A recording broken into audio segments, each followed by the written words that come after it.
The age of steam has finally gone. All that remains now is the memory, the metal carcasses, and a long wait for the breaker's torch. The steam engine is one of the most potent symbols of an era of both ruthless prosperity and bitter struggle, of a time when each machine had an individuality that a man could respect, come to terms with in a way that no longer exists.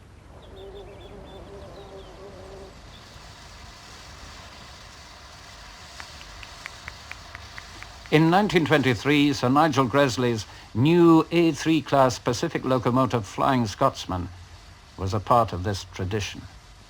5 years later, on the 1st of May 1928, it pulled out of King's Cross Station on the first non-stop run from London to Edinburgh.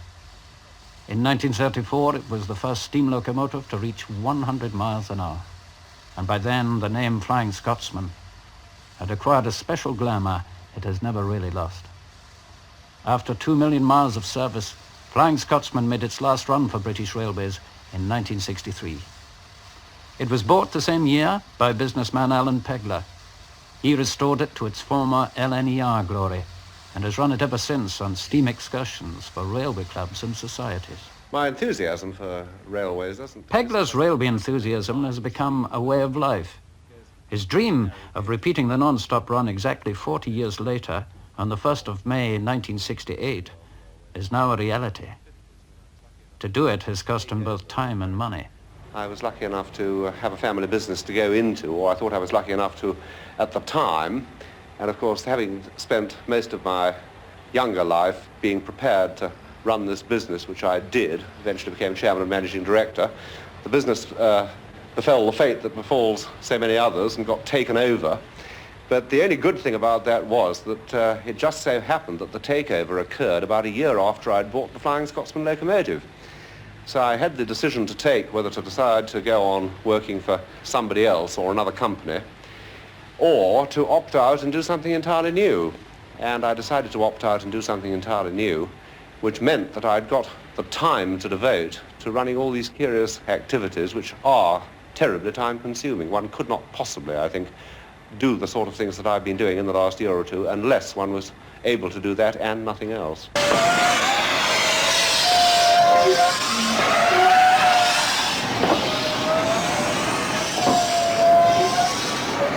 Of course, when one buys a piece of machinery like the Flying Scotsman and intends running it, especially non-stop to Scotland, one has to have somewhere to keep and maintain it.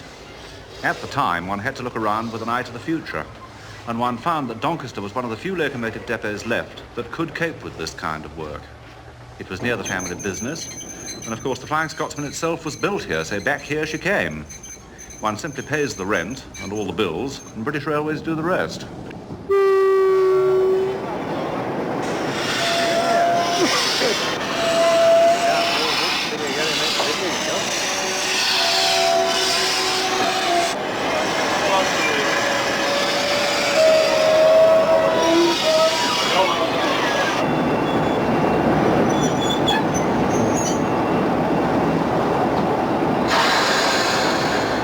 They want a lot more maintenance, you know, fire dropping, lighting up, calling, washing out, fitting, etc.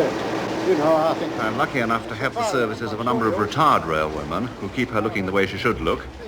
And I'm pretty certain the reason they do this is not because of the present-day glamour attached to the Flying Scotsman, but the fact that they're able to recapture a way of life that they possibly grumbled about as young men, but which nevertheless became a part of living that they felt they had lost forever. You came to work, you had a snap tin, you were packed up. You didn't know how long that snap was going to last you. I mean, you might be away as long as 16 hours on occasions. Many a time come home to a dried up dinner or a wife in a bad temper. I've seen my children at home, they said, "Hello, Dad, are you going to work?" "No, I'm not." "Oh, you'll be going to bed then." And that's the kind of thing you used to get. It were either all work and no pleasure, or all work or all bed.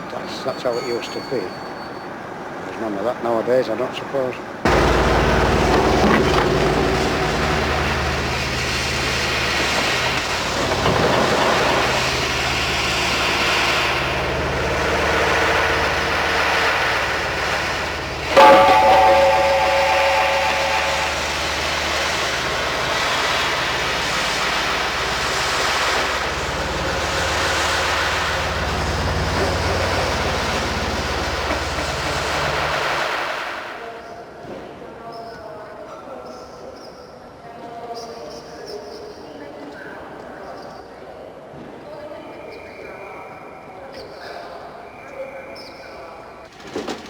It's rather a strange feeling, though, after, well, I was working it out, it's about 3.5 years, really, that this exercise first was mooted. And now that it's finally come to the morning, it's rather like, I suppose, a diver on the high board waiting to take the plunge. And I really can't wait now to get on the foot plate and get on with it.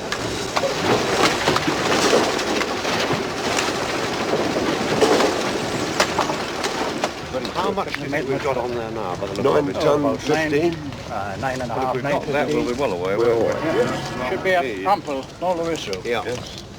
Good. Well, we'll just do the remaining topping up before we move off.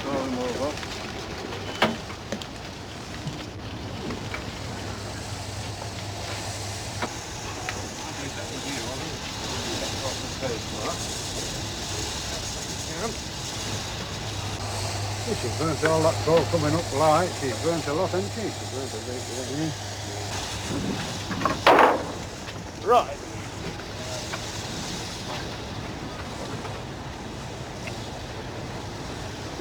Extra coal up here, it's rather to get the thing to open. In the old days, of course, when there were plenty of steam locomotives running everywhere, there was no problem. The water was treated in advance. Now, you never know what sort of water you're going to get. So we treat our own in this way. These briquettes will fill in here, and gradually during the journey, these get dissolved into the water, and it ensures that you get nice clean water in the boiler, and it makes the boiler last a great deal longer. At least that's the theory anyway.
Good morning.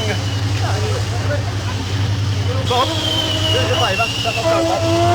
Right.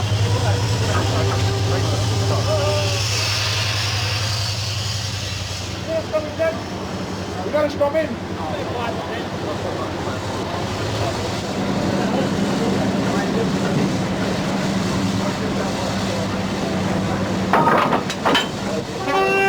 Half a minute, I'm going to test it.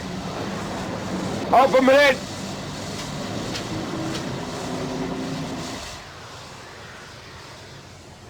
The object, as far as I was concerned, was to be allowed to have a go, and it is an extraordinary thought, in my opinion anyway, that on a great nationalised undertaking, one can take out a private piece of machinery 45 years old and hitch it onto a train of British Railways stock and take 300 people 400 miles on a weekday in the middle of all the other services. Let's face it, I mean, this is a pretty sporting gesture on the part of the British Railways Board, in my opinion, anyway. I'm not able to go on the run today, but I just wanted to come and see my dear old engine again to say how do and wish her good luck.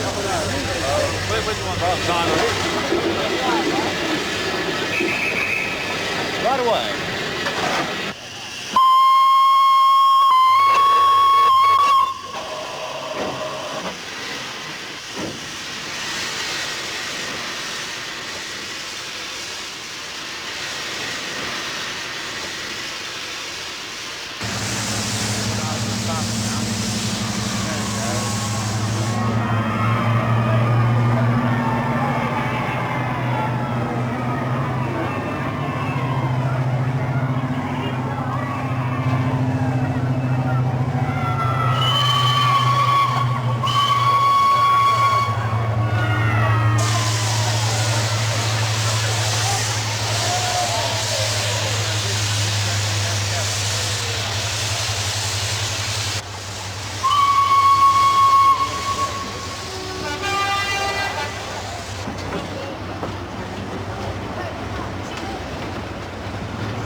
I met my wife for the very first time on this Flying Scotsman train on the 1st of May 1928. And therefore this journey is giving me the most tremendous thrill. But my wife didn't even know it was a non-stop, and certainly not the first non-stop run. And she was ensconced in another carriage, but an elderly, a more elderly lady who was supposed to be keeping an eye on her had booked her a seat in our compartment. Much to her disgust, she took her away from a very pleasant, youthful surroundings and brought her into our carriage, where she was horrified to find we'd got a parson. And I was really rather cross about this, and I said in French to Mademoiselle Lecoeur, it's very sad to bring me in here when I was having such a lovely time on the other end, you know, and making me sit next to a parson and making me behave myself for the rest of the journey. And he just turned round and answered in perfect French. And I was really completely shattered about this. However, he was extremely nice, and he gave us a wedding present, I remember, so he wasn't too cross with me in the end. There were only the four of us there, and everybody was fearfully matey and excited about this, and we were being greeted on the way by waving crowds with flags and banners, and all the town bands were turning out. Everybody on the train got most tremendously friendly. A terrific excitement, a sense of occasion. And so naturally, when the time came for lunch, I suggested to my new friend, Molly Payne as she was then, what about coming to have a spot of lunch with me? And she was very young in those days and very shy, as indeed she still is, and would not accept my invitation to go and have lunch with her in the dining car. However, the parson made it all right, and he said, well, perhaps you may allow me to invite you both, and then that will be all very seemly and proper. In those days one bothered about such things. And we went to lunch, and during the rest of the journey we got on like a house on fire, and we were engaged within 3 weeks' time. And so I was let in for 40 years hard labour. Well, I think that it was 40 years hard for me, not for you, anyway.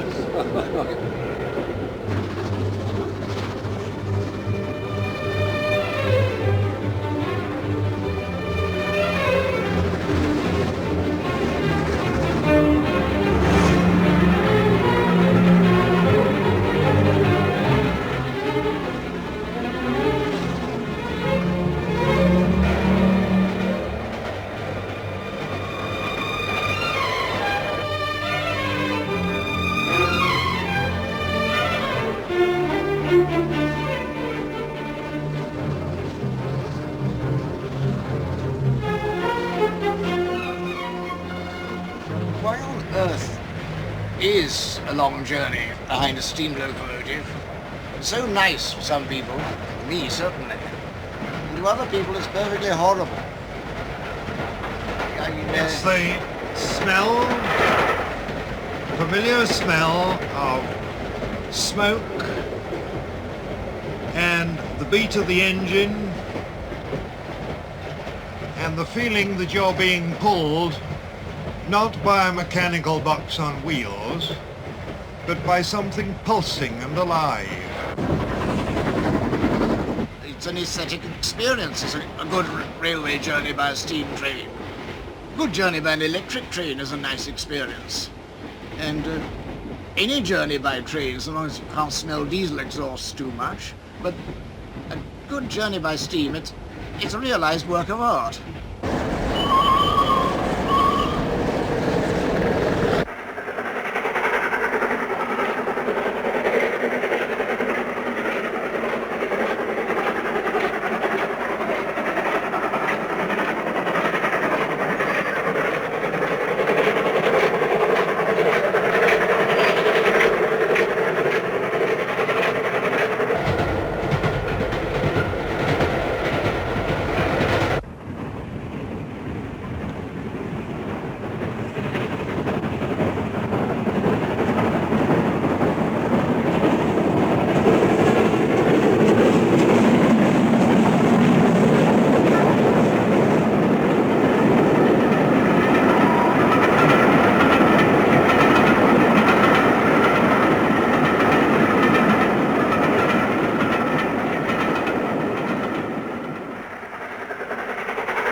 feel that this train in particular, 40 years after it first ran, is very important. Same engine, agreed, a lighter load, but vitally important still.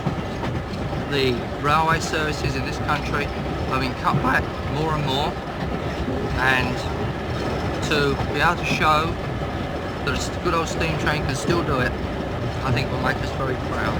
Everybody on this train very proud.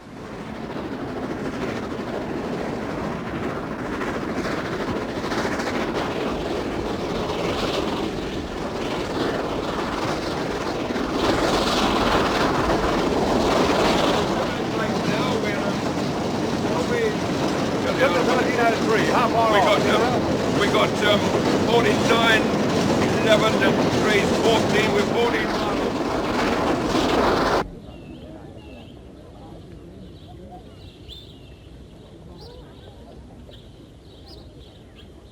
Well, I spent 47 years on the railways.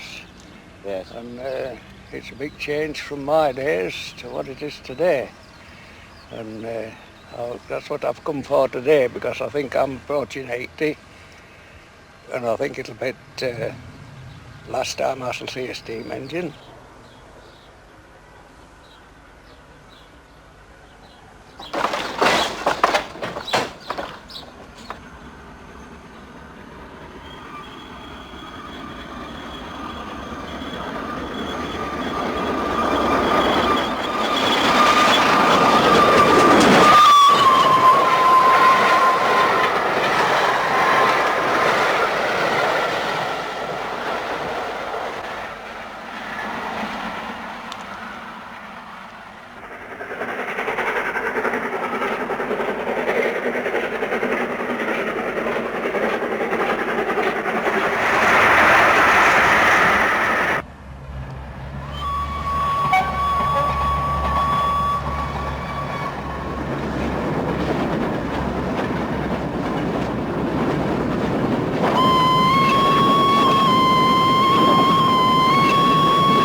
Especially model steam trains, because it opens up a very wide field there, because you can now buy models of steam trains with the real smoke and even synchronisation with the wheels.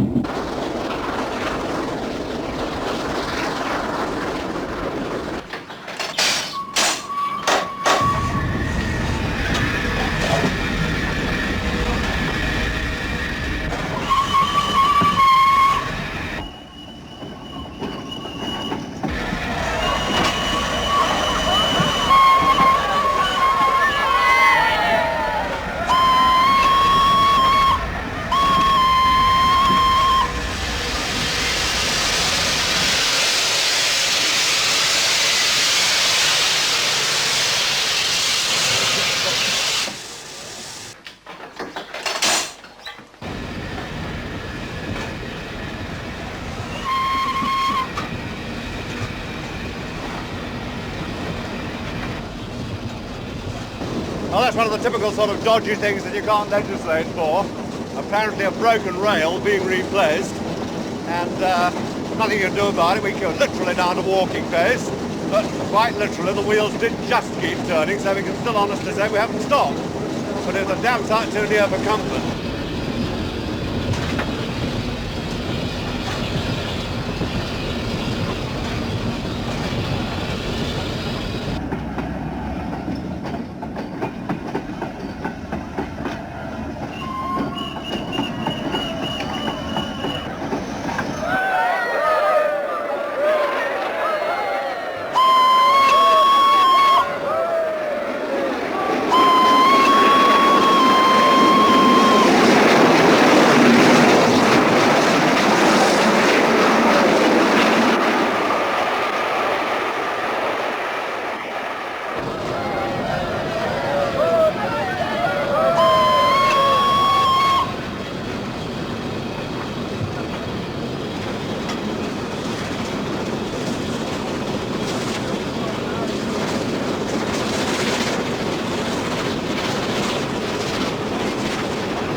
background. And quite naturally, the interest transferred itself to my son. And when he was ill with measles at the age of 3, it was most natural for me to tell him stories about trains. And he said, "Daddy, what are the engines' names?" That's the way. And I invented names on the spur of the moment: Edward, Gordon, Henry, and so on. There was Edward's Day Out, Henry in the Tunnel, and then there was another story based on a story I'd read in the magazine about a Highland Railway banker being left behind. This was the story of how Gordon got stuck on the hill and had to be rescued by Edward, the engine whom he despised, banking him in the rear. But once Edward had started him off, Gordon was able to go on fast, and poor Edward ran out of steam and got left behind. And so there it was. And the first book, 3 Railway Engines, was published in 1945. You know, we too, Audrey, we rather remind me of 2 of your engine characters talking. And, for that matter, what about Bret Hart's thing? Let's wind up with him. That was what the engines said, unreported and unread, spoken slightly through the nose with a whistle at the close. Doesn't it? Yes. Should be done in an American accent, though, which I didn't attempt.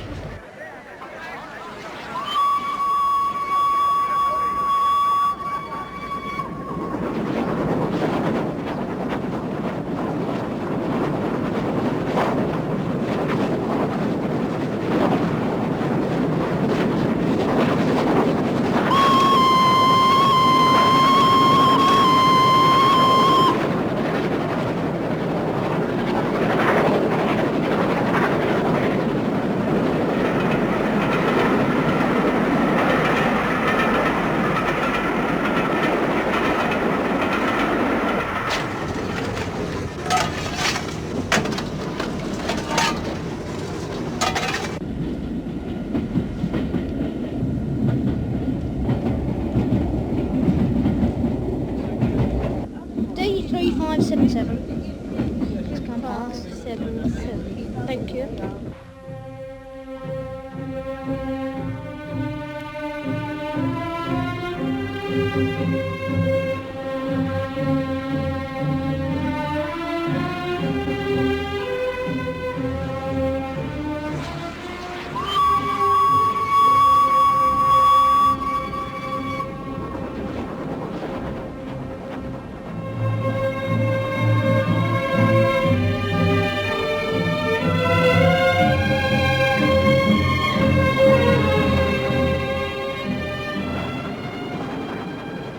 There's another one over there, but I don't think I can spot it. In about 3 D104. 184.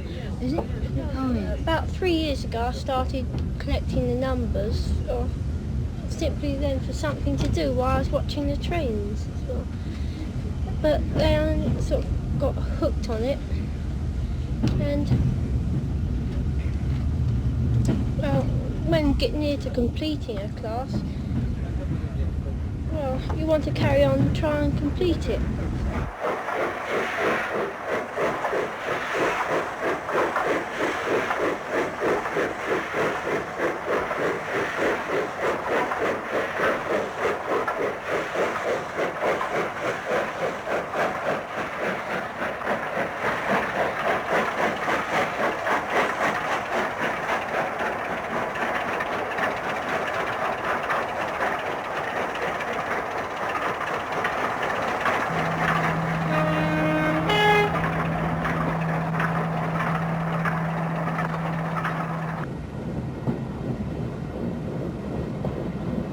Paid up to? Right, Jimmy.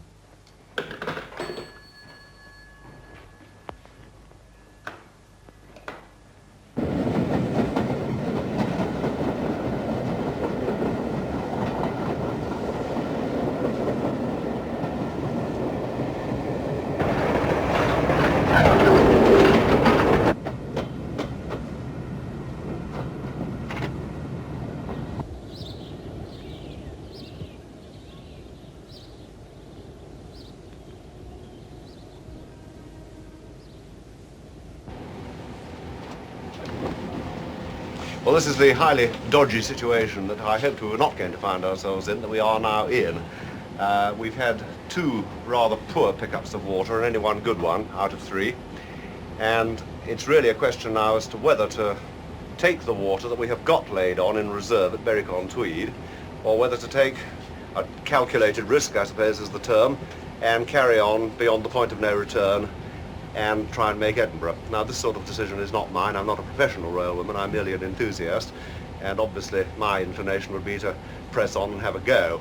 But the people who carry the can, if anything does go wrong on this, are really the Chief Motive Fire Inspector and his number 1. That's to say, Les Richards and George Harland, and they're having a conference up on the engine at the moment, and that's why I've come back into the train so that I don't in any way influence them. We shall know within a matter of minutes now whether we're going to do any more.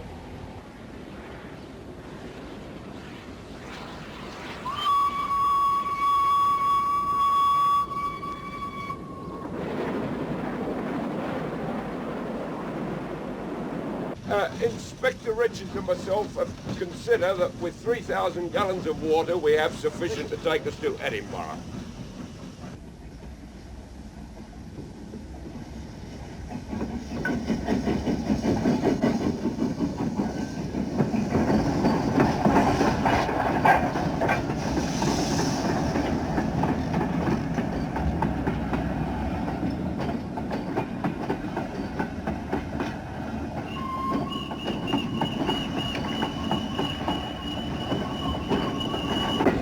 Now, the point where we could have got some emergency water was there at Berwick-on-Tweed, and by being switched around the little goods loop, we were right alongside a road tanker that had 4,000 gallons of water in it.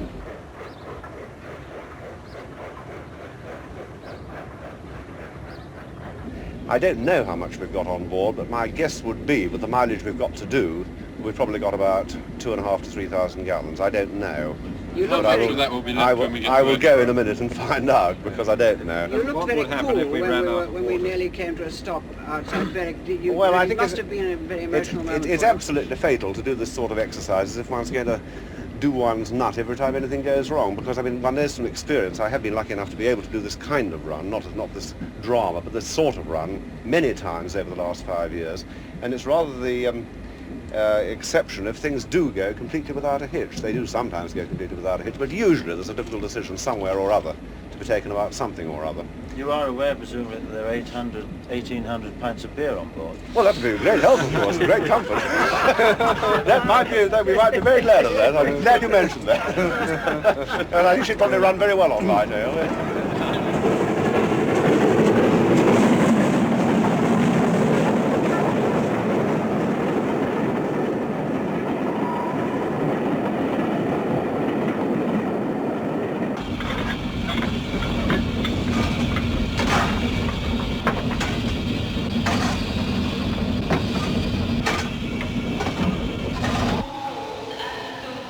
Are you sad about the... about the steam going? Yes, there was something about a steam train that it had its own, each engine had its own personality, you know, and you don't see that with the diesels. We, sir, regard railways both in the museum, the historical sense and the modern sense. And while we regret the passing of the steam engine, nevertheless we consider that British Railways by 1970 will be the best in the world. The nation that forgets its past has no future. Let's leave it at that. Why are you here today, madam? To let my little boy see the Flying Scotsman. He's never seen a steam train. I'm mad about trains. Does he know it's the Flying Scotsman? Yes, oh yes. What's the train called? I don't know. Well, I think from time one as a little boy right on to manhood, a train and railway has always got a fascination. And I think today to know that after 40 years, we're still able to do this journey of nearly 400 miles non-stop, I think is still part of that fascination.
you a bit later for a drink. Okay, yes, I'll come and visit